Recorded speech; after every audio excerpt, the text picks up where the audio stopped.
बिस्मिल्लाहिर्रहमानिर्रहीम। अस्सलाम वालेकुम स्टूडेंट्स।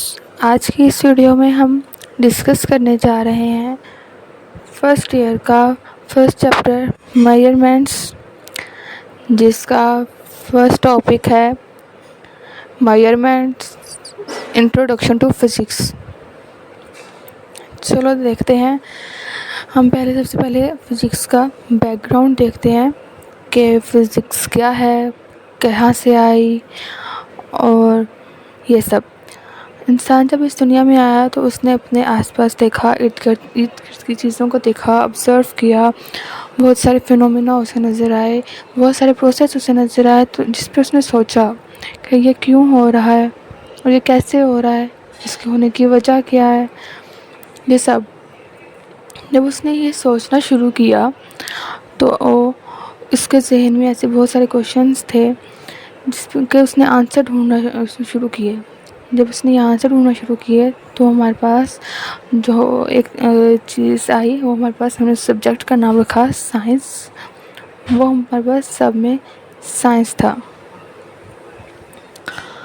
जैसे कि न्यूटन के माइंड में क्वेश्चन आया था कि एप्पल गिरा, वो क्यों गिरा नीचे, और अगर हम कोई पानी में चीज़ डालते हैं, फेंकते हैं कोई चीज़, तो वो पानी के अंदर डूब क्यों जाती है और कुछ चीज़ें ऊपर फ्लोट करती हैं, तो वो फ्लोट क्यों करती हैं, ऐसा क्यों होता है।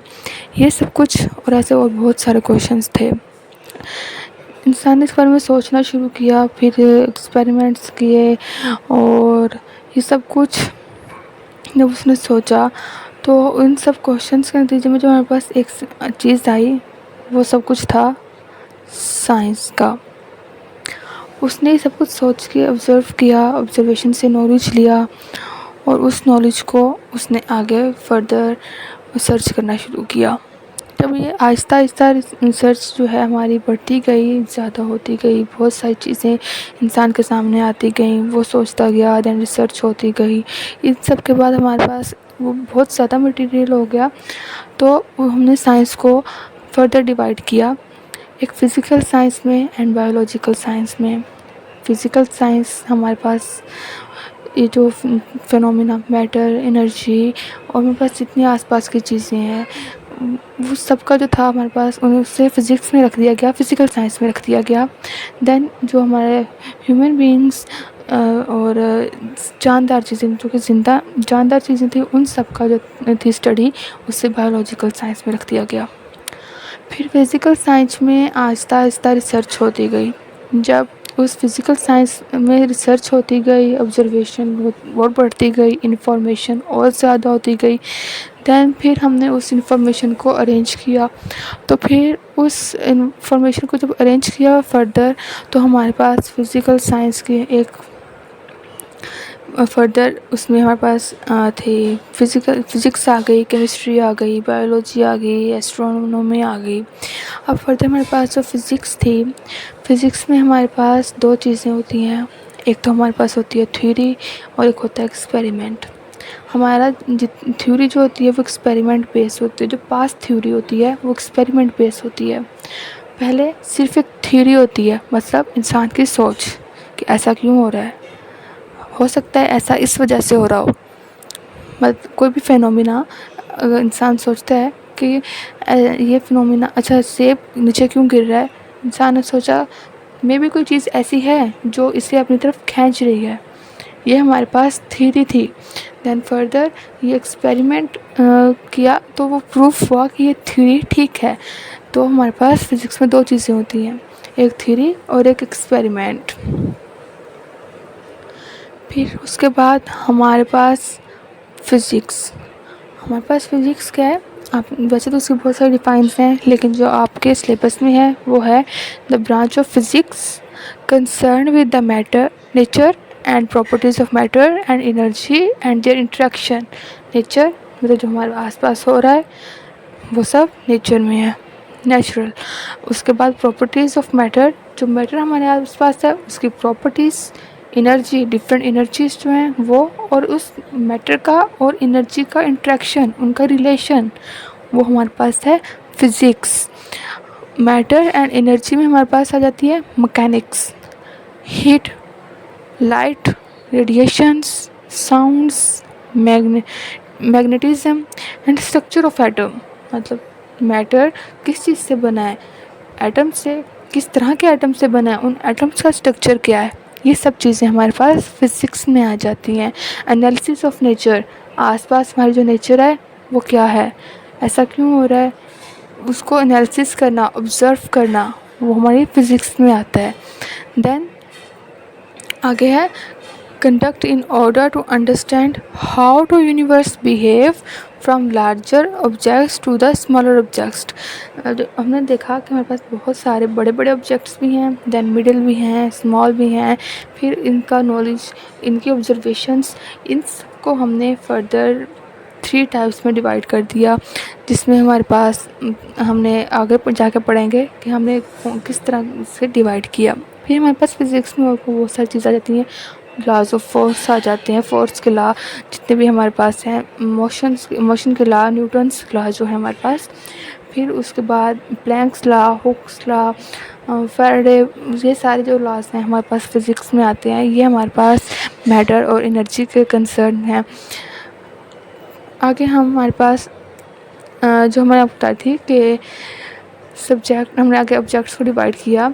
फर्स्ट जो हमारे पास थे उसमें हम डील कर रहे थे एक्सट्रीमली लार्ज ऑब्जेक्ट्स के साथ, बहुत बड़े ऑब्जेक्ट्स के साथ, उनकी स्टडी की हमने, उसमें हमने उन्हें रखा, उनकी ऑब्जर्वेशंस को रखा, उनकी स्टडीज़ को रखा। जैसे फॉर एग्जांपल यूनिवर्स हमने पढ़ा साइंस में कि अप्रॉक्सीमेटली 2000 बिलियन ईयर्स को हमारे पास बिग बैंग थ्योरी थी, उसके ऑब्जर्वेशंस को, ऐसे ऑब्जर्वेशंस को जो कि लार्ज ऑब्जेक्ट्स की थी, उन्हें हमने उसमें रखा, फर्स्ट जो हमारे पास डील कर रहा था। देन हमने सेकंड में रखा बहुत small object, extremely small objects like atoms, protons, neutrons, electrons, means nucleus, इस सब की स्टडी को हमने एक्सट्रीमली स्मॉल ऑब्जेक्ट्स की स्टडी के साथ हमने डील किया, तो उसकी स्टडी को हमने अलग रखा। देन हमारे पास थर्ड थी मिडिल साइज़, जिनका साइज़ ना ज़्यादा बड़ा ना ज़्यादा छोटा, कॉम्प्लेक्स मैटर्स जैसे अर्थ और अदर प्लैनेट्स, मार्स है, वेनस है, उनकी अलग अलग स्टडी को इंडिविजुअली हमने स्टडी किया, तो वो हमने थर्ड में रखा। देन इसकी एक्सप्लेनेशन है कि 19th सेंचुरी में हमारे पास इतनी रिसर्च हो गई साइंस की, हमने इतनी ज़्यादा रिसर्च कर ली कि फिजिस्ट को लगा कि अब the end, now there is no further research, आगे कुछ नहीं है रिसर्च करने के लिए, ख़त्म हो गया। लेकिन ऐसा नहीं था। जब 20th सेंचुरी स्टार्ट हुई तो उन्होंने ऑब्ज़र्व किया कि नहीं, अभी बहुत स्टडी रहती है, अभी बहुत कुछ फर्दर है, मतलब बहुत सारे लॉज थे जो पहले उन्हें ठीक लगे, उन्होंने उसकी एक्सप्लेनेशन दी, थ्योरी दी, लेकिन बाद में लगा कि नहीं ये गलत है, उसकी हम दिया एक्सप्लेनेशन दी हमें कि ये गलत है, ये ठीक है। बहुत सारे लॉज थे ऐसे जो कि रिजेक्ट हो गए। देन बहुत सारी आगे फर्दर रिसर्च हुई, बहुत सारी चीज़ें फर्दर उन्होंने ऑब्ज़र्व की। 20th सेंचुरी के बाद फिर हमारे पास इतना फ़िज़िक्स के अकॉर्डिंग ही इतना नॉलेज हो गया, फ़िज़िक्स की ही इतनी ऑब्जर्वेशंस हो गई कि ये बहुत ज़्यादा नॉलेज हो गया। फिर से हमने फर्दर डिवाइड कर दिया, फर्दर हमने इसे डिवाइड किया, फ़िज़िक्स की ब्रांचेस जो कि हमने पढ़ी हैं 9th में भी, बायोफिज़िक्स है, फ़िज़िकल केमिस्ट्री है, न्यूक्लियर फ़िज़िक्स है, एस्ट्रोनॉमी फ़िज़िक्स है, मेडिकल फ़िज़िक्स है, इन्हें फर्दर हमने डिवाइड कर दिया। अब हमारे पास न्यूक्लियर फ़िज़िक्स में भी हमारे पास हम डील्स करते हैं हम उसमें एटॉमिक न्यूक्लियाई के साथ, न्यूक्लियर फ़िज़िक्स में। देन हमारे पास जो फर्दर आती है वो आती है पार्टिकल फ़िज़िक्स, जिसका आपकी बुक में भी डिस्कस किया गया है, जिसको वो हमारे पास डील करती है पार्टिकल्स की नेचर के बारे में। पार्टिकल्स मैटर में होते हैं, वो कौन से पार्टिकल्स से कौन सा मैटर बनता है और उनके स्ट्रक्चर के बारे में, उन सब पार्टिकल्स के रिलेटेड जितनी भी स्टडी होती है। फिर आती है हमारे पास रिलेटिविस्टिक मैकेनिक्स। अब उसमें हमारे पास उन सब ऑब्जेक्ट्स को हम पढ़ते हैं, उनकी रिसर्च करते हैं जिनकी हमारे पास वेलोसिटी नियर टू लाइट है, जिनकी स्पीड या velocity near to speed of light near to velocity of light है, क्योंकि हमारे पास अब तक फिज़िक्स में सबसे ज़्यादा स्पीड जो है हम कहते हैं लाइट की है, तो उसके इक्वल तो नहीं हो सकती बट नियर टू, ये हम बात कर सकते हैं कि near to speed of light के है। उन सब्जेक्ट की वेलोसिटी ऑफ लाइट के इक्वल है, उन्हें हम पढ़ते हैं इसमें। देन हमारे पास है सॉलिड स्टेट फिज़िक्स, उसमें हम स्ट्रक्चर और प्रॉपर्टीज़ पढ़ते हैं सॉलिड की। कोई सॉलिड है, उसका क्या स्ट्रक्चर है, उसकी प्रॉपर्टीज़ क्या हैं। कोई मैटर है, फॉर एग्जांपल हमारे पास आयरन है या कॉपर है, उसका क्या स्ट्रक्चर है, उसकी प्रॉपर्टीज़ क्या हैं, वो कंडक्टर है, इंसुलेटर है, नॉन कंडक्टर है, ये सब चीज़ें हम इसमें पढ़ते हैं। फिर हमारे पास आती है physical chemistry, biochemistry, astronomy physics, health physics, then medical physics, then nuclear physics, ये सब जो हमारे पास हैं फ़िज़िक्स की ब्रांचेस आ जाती हैं। और फ़िज़िक्स हमारे पास हर जगह यूज़ हो रही है।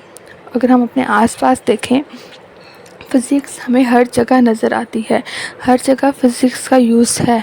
कहीं पे वो सिर्फ फ़िज़िक्स है, कहीं भी वो दूसरी ब्रांचेस के साथ, साइंस की दूसरी ब्रांचेस के साथ लिंक हो रही है। फर्दर हमारे पास, अगर हम इसे science and technology are represent force for charge in the outlook of the mankind, then अगर हम देखें तो इसने आपको एग्जांपल यहाँ पे दी हुई है फास्टेस्ट मीडिया हमारे पास। बाद में वर्ल्ड वाइड जो है इंफॉर्मेशन हम भेजते हैं, उसमें बस कंप्यूटर नेटवर्क जो कि हम यूज़ करते हैं जिसके लिए, तो हमारे पास कंप्यूटर नेटवर्क में जो हम चिप्स यूज़ करते हैं, वो चिप जो है वो हमारे पास सैंड से बनी होती है, उस मतलब सिलिकॉन से बनी होती है, और वो सिलिकॉन हमारे पास सैंड से आता है। उसने यहाँ पे हमें एग्जांपल दिया कि हम चाहें तो अपनी ऑब्जर्वेशन से ऑब्ज़र्व करके हमने उस सैंड से सिलिकॉन लिया और उससे चिप बना ली। चाहें तो हम उससे चिप बना लें, चाहें हम उसको रेत के घर बना के या उसके ढलवाने बनवा के हम उसके साथ खेलें। तो ये हम पे डिपेंड करता है, मीन्स हम पे डिपेंड करता है हम अपने आसपास होने वाली चीज़ों को, होने वाले फेनोमेनास को उसे ऑब्जर्वेशन हमारी कैसी है उन पे, हम उसे कैसे ऑब्ज़र्व करते हैं। हम ये सोचते हैं कि ये क्यों हो रहा है, ये कैसे हुआ, हम ये सोचते हैं, या फिर हम सिर्फ एक बैठे हैं, अच्छा हो रहा है ठीक है होने दो। हमारी ऑब्जर्वेशन कैसी है, ये सब हम पे डिपेंड कर रहा होता है कि हम उसे किस तरह सोचते हैं। और फिज़िक्स हमारे पास यही है, हमारी नेचर जो हमारे आसपास हो रहा है उसके बारे में सोचना, उसके बारे में ये क्यों हो रहा है, ये कैसे हो रहा है, ये सब सोचना, उसकी ऑब्जर्वेशन करना, उस पर एक्सपेरिमेंट्स करना, ये सब फिज़िक्स है। Thank you so much. ये था आज का हमारा लेक्चर फर्स्ट। देन अगर आप कोई क्वेश्चन हो किसी का तो वो कमेंट बॉक्स में पूछ सकता है, और फिज़िक्स के रिलेटेड कोई भी क्वेश्चन इस लेक्चर के रिकॉर्ड के रिलेटेड या कोई भी क्वेश्चन किसी का भी हो तो वो पूछ सकता है। Thank you so much. अल्लाह हाफिज़।